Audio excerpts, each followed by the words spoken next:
जय माँ इंद्राक्षी, जय अम्बे। इंद्राक्षी धाम में दर्शकों आप सभी का हम हार्दिक स्वागत करते हैं। आज के दिन जिन जातकों का जन्म दिवस है, मैरिज एनिवर्सरी है, उन सभी को हमारी तरफ से बहुत बहुत शुभकामनाएं। आज हम बहुत अहम बात, खास बात आपको बताने वाले हैं और जितने भी संस्थान से जुड़े हैं और जितने भी साधक हमें सुन रहे हैं, आज का ये सब्जेक्ट बहुत कीमती है, इसे आप जरूर सुनिएगा। हम अपने जीवन को सुखी बनाने के लिए नाना भांति के छोटे छोटे टोटके, छोटे छोटे झाड़ फूंक, पता नहीं क्या क्या हम उपाय करते हैं, लेकिन क्या इन उपायों से हमारा भविष्य बदल जाता? और नहीं बदलता तो ऐसा कौन सा दुर्गम उपाय है जिससे हम अपने प्रारब्ध को भी मिटा सकें? सत्य सनातन धर्म में प्रारब्ध को माना जाता है, पुनर्जन्म पर भी विश्वास है, इस जन्म के बाद दूसरा जन्म लेंगे इस पर भी विश्वास है, और प्रारब्ध में हमने जो कर्म किए हैं उसी प्रकार का फल, उसी प्रकार का जीवन हमें काटना पड़ता है। कैसे हम सुखी हों, कैसे अपने जीवन को हम सुंदर बना सकें, आज इस अंक में आपको जानने को मिलेगा और इन टोटकों की बात भी आपको बताएंगे। आज का पहले पंचांग सुन लें। 22 जुलाई सन 2022 दिन शुक्रवार, श्रावण मास, कृष्ण पक्ष, संवत 2079, तिथि नवमी है लेकिन 9:35 तक फिर दसवीं लग जाएगी। नक्षत्र भरणी, राहु काल 10:30 से 12, दिशा सूल पश्चिम दिशा। छोटे छोटे टोटके जीवन को कदापि नहीं बदल सकते, ध्यान रखना।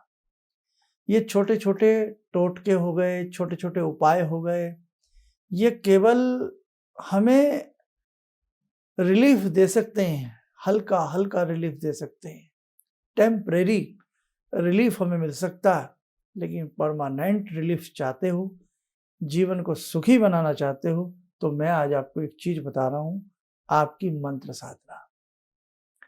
मंत्र साधना ही आपके भाग्य के लेख को मिटा सकती है, और इसके साथ साथ आपके जीवन की ईमानदारी, जीवन को अच्छे से जीना, ईमानदारी के साथ जीना, जीवन में अच्छे क्रियाकलाप करना, यही ऐसे साधन हैं जो आपको जीवन को उच्च सोपान पे ले जा सकते हैं।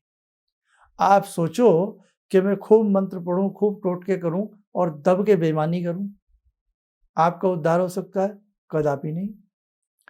एक तरफ गलती करें और एक तरफ उस गलती की भरपाई करने का प्रयास करें तो भैया ये उस तरह से है जैसे घड़े में छेद हो गया है, आप ऊपर से पानी डालते रहिए और पानी छेद से निकलता रहेगा। इसलिए ध्यान रखना, आज मैंने देखा है छोटे छोटे टोटकों से आप बड़े प्रसन्न हो जाते हो। ये आपको रिलीफ नहीं दे सकते, थोड़ा बहुत रिलीफ मिल गया, 2 दिन 4 दिन 10 दिन का, और वो भी कई बार तो 99% जो हम टोटके करते हैं हम गलत तरीके से करते हैं। 99% हम बहुत सारे उपाय हैं हम सही से बताए नहीं जाते या हम सही से कर नहीं पाते।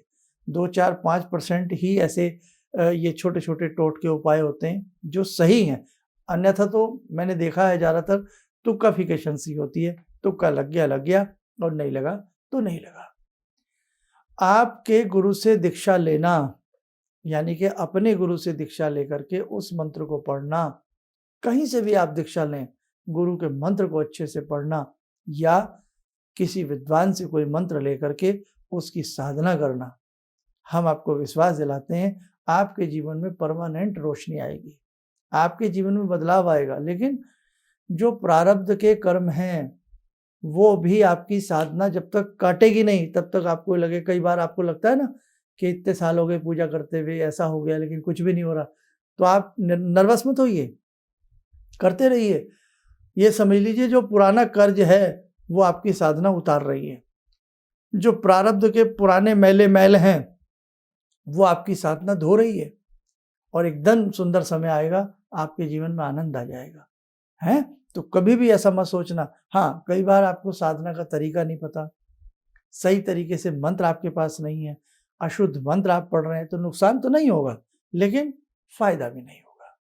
तो बहुत सारी चीज़ें हैं जो इस मार्ग में जानना ज़रूरी है। आज भरमार लगी हुई है आपको इस प्रकार के उपाय बताने की कि ऐसा करना। ये आप अब कोई भी योग 300 साल से पहले तो कम आता ही नहीं। बड़ी अजीब-सी बात मुझे लगती है कि ये संयोग बन रहा है 400 साल बाद, ये संयोग बन रहा है 800 साल बाद, हैं? अब वो झटका आपके ऊपर लगता है, अरे! फिर तो बहुत बढ़िया बात है, फिर तो हमें भी कुछ करना चाहिए। और कर क्या रहे हैं आप? आप कर क्या रहे हैं कि एक लौंग ले लीजिए, उसमें 2 हल्दी की गाँठ रख दीजिए, एक गोमती चक्र रख दीजिए, तकिए के नीचे रख के सो जाइए। अप्सरा आपके आंगन में आकर के, आपके भवन में आकर के नृत्य करेगी और आपको स्वर्ण मुद्राएँ देगी। अरे भैया, हम पागल हो गए हैं? हम कैसी कहानियाँ सुन रहे हैं? बस आप एक काम कर लीजिए, ये माचिस से ये चीज़ जला दीजिए, करिए कुछ मत, पसीना मत बहाइए, नेक नियति करिए मत करिए, बस ये जला लीजिए, माचिस फूँक दीजिए 40 दिन में। देखो, मैं आपको अपना समझता हूँ और कई बार आपको पता है कटुता भी झेलनी पड़ती है, लेकिन उस चीज़ की कोई दिक्कत नहीं है। अगर सत्य बताने में कटुता भी झेलनी पड़े तो कोई हर्ज नहीं होता। इसलिए आप पढ़े लिखे लोग हैं, आप समाज के सभ्य नागरिक हैं, आप अपने परिवार का एक बहुत बड़ा दायित्व हैं। इसलिए आप छोटे-छोटे इस प्रकार के प्रलोभन में मत पड़िएगा। कुछ भी नहीं होगा, आपका समय वेस्ट होता चला जाएगा। जब तक भगवान की साधना से आप नहीं जुड़ेंगे, आपको लाभ नहीं मिलेगा। कई बार हम भी आपको बताते हैं, जैसे हमने बताया भाई कपूर मिला करके, ये मिला करके आप दीप जलाइए, ऐसा दीप जलाइए, लेकिन दीप के साथ आपको मंत्र बताया कि आप चाहे गायत्री मंत्र पढ़िए, चाहे संकट कटे मिटे पढ़िए, शिव मंत्र पढ़िए, आप अपनी साधना करिए। बिन मंत्र के, बिन साधना के, बिन प्रयास के, बिन किसी मेहनत के जीवन में कुछ नहीं हो सकता। या प्रारब्ध इतना अच्छा हो कि हम भाग्य इतना सुंदर लिखा करके लाए हैं कि साहब पैदा ही हम वहाँ हुए हैं जहाँ सोने के चम्मच हाथ में है, उससे हम खीर खा रहे हैं। समझ गए मेरा मतलब कि इतने धनाढ़ी परिवार में हम पैदा हुए हैं। इसलिए मेरे भैया, मेरे बच्चों, मेरे बाबू, आप ध्यान रखना, ये छोटी-छोटी बातों में मत फँसिए, आपका समय वेस्ट हो जाएगा।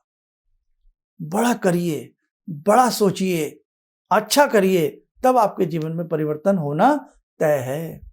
एक विद्यार्थी छोटी क्लास से बड़ी क्लास तक बहुत मेहनत के साथ पढ़ता है, बहुत जज्बे के साथ पढ़ता है, और ऐसी बात नहीं, अगर बहुत होशियार बच्चा है तो वो फिसड्डी नहीं रहता, वो एक न एक दिन नाम रोशन करता है। और जो बच्चा नकल कर करके पास होता है, ठीक है, वो नौकरी किसी तरह से पा भी लेता है, वहाँ पर भी कुछ हिसाब बना करके पा लेता है, लेकिन वो उसको सुख नहीं मिलता और वो एक न एक दिन अपने पद से हटने के लिए मजबूर हो जाता है। अव्वल तो वहाँ तक वो पहुँच ही नहीं पाता है जहाँ तक उसको पहुँचना चाहिए। इसलिए मैं आपकी सुनी सुनाई बातें बता रहा हूँ, ये कि कई बार आप हमें कहते हैं, शर्मा जी हमें किसी ने कहा कि 2 लाल मिर्च लो, उसके ऊपर काला धागा लपेटो, फिर उस धागे को अपने कान के बाजू में रख के सो जाओ, है ना? और 3 दिन सोइए, 250 साल बाद ये योग बन रहा है आपके जीवन। अरे भैया, 2 मिर्च कान के बाजू में रख के सोच रहे हो आप कि जो व्यक्ति जीवन भर पसीना बहा रहा है, मेहनत कर रहा है, आप उससे आगे निकल जाओगे। एक व्यक्ति अपनी पूजा के दरबार में, अपनी देववाड़ी में 11-11 माला गायत्री की कर रहा है, भगवान का अच्छे से नाम ले रहा है, सदाचार का जीवन जी रहा है, अच्छे से जीवन को बिताने की कोशिश कर रहा है। आप सोच रहे हो 2 मिर्च कान के पास काले धागे में लपेट के रख के आप उससे आगे निकल जाओगे? कदापि नहीं निकल सकते।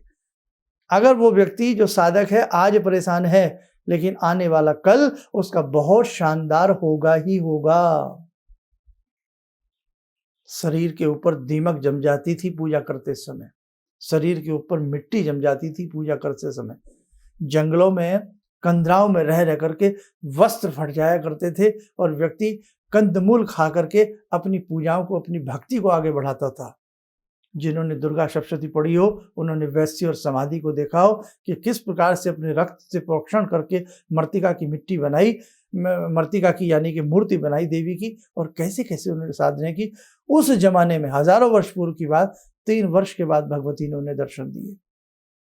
और आज हम छोटी छोटी सी चटनी, कोई भी हमें चटा जाए कि साहब हरी चटनी खा लीजिए, पीली चटनी खा लीजिए, आपका भाग्य निर्माण हो जाएगा।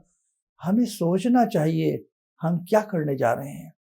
हम सत्य सनातन धर्म के लाल हैं, हम सत्य सनातन धर्म के सपूत हैं, और हम इस प्रकार की छोटी छोटी बातों से अपने भाग्य को बदलने का प्रयास कर रहे हैं। आपकी गलती नहीं है। इंसान का मन ये हो चुका है कि करना कुछ ना पड़े और रंग चोखा आ जाए। नहीं साहब, आपकी ये सोच हो सकती है, मेरी ये सोच नहीं है। इसलिए आज मैं अपने इस जो संदेश को आपके लिए लेकर के आया हूँ। आप जाग जाइए, सोने की आवश्यकता नहीं है। मतलब अच्छा कुछ करिए। कोई भी संत महात्मा आपको अच्छी बात बता रहे हैं, अच्छी वाणी दे रहे हैं, अच्छी शिक्षा दे रहे हैं, उसको आप मानिए। आप अपने गुरु मंत्र को सिरोधार्य करिए, आप अपनी देवी मंत्र को सिरोधार्य करिए, आप अपने शिव मंत्र को सिरोधार्य करिए। आप कृष्ण के भक्त हैं, राम भक्त हैं, जिनके भी आप भक्त हैं, आप अपनी भक्ति को बढ़ावा दीजिए। आपको कोई संसार की ताकत आगे बढ़ने से रोक नहीं सकती। बस यही हमें संदेश देना था। और बाकी भैया, कबूतर तो जाल में 2-4 दानों के फंस ही जाता है। इसलिए समझ रहे हैं आप मेरे हृदय की बात जो मैं आपसे कहना चाह रहा हूँ। हम अपने धर्म को ऐसा ना समझ लें, हम अपने धर्म को चटनी ना बना करके समझ लें कि चटनी है, कोई भी इसको चाट ले और भगवान शिव आकर के आपके सामने नृत्य करें। अरे रावण इतना बड़ा विद्वान है जिसने शिव तांडव की रचना की, अपने शीश को भगवान के लिए काट देवे। आप क्या समझ रहे हैं भक्ति को? इतनी सस्ती नहीं है। इसलिए अच्छा सुनिए, जी कह सकता हूं, अच्छा सुनिए, अच्छा पढ़िए, अच्छे लोगों के साथ रहिए, अच्छा उठिए, अच्छा बैठिए, अच्छा खाइए, अच्छा भजिए, भजन भी अच्छा कीजिए। बस कोई नहीं रोकेगा, आपके जीवन में अच्छाई आकर के रहेगी। आइए मेरे साथ को समय चला आज की ध्यान साधना का, जुड़ते हैं उस जगत जननी माँ जगदम्बा इंद्राक्षी भगवती दुर्गा से। ॐ सिन्दूरारुण विग्रहां त्रिनयनां माणिक्यमूले स्फुरात् स्तारानायकशेखरं स्मितमुखी बापेन वक्षोरुवां पाणिभ्यामलपूर्णरत्नचषकां रत्नोत्परां बिभ्रति सौम्यां रत्नघटस्थरक्तचरणां ध्यायेत्परां अम्बिकां खड्गं चक्रगदेषु चापपरिगान् चूलम्बुशुण्डिं शिरा शङ्खं संदधतीं करे स्त्रीनयनां सर्वाङ्गभूषावृताम् नीलासमद्युतिमास्य पाददशकां सेवे महाकालिकां यामास्तो स्वपितैहरो कमलजो हन्तुं मधुं कैटवं विद्युद्दामसमप्रभां मृगपते स्कन्दस्थितां भीषणां कन्या विहकरवालखेटविलसा धस्ताविरासेवितां हस्तैश्चक्रगदाशिखेटविशिखां चापं गुणं तर्जनीं विप्राणामलिलात्मिकां शशिधरां दुर्गां त्रिनेत्रां भजे। कवच बना लें, ध्यान करें, भगवती का शुभ आशीष हम सब के ऊपर बरस रहा है।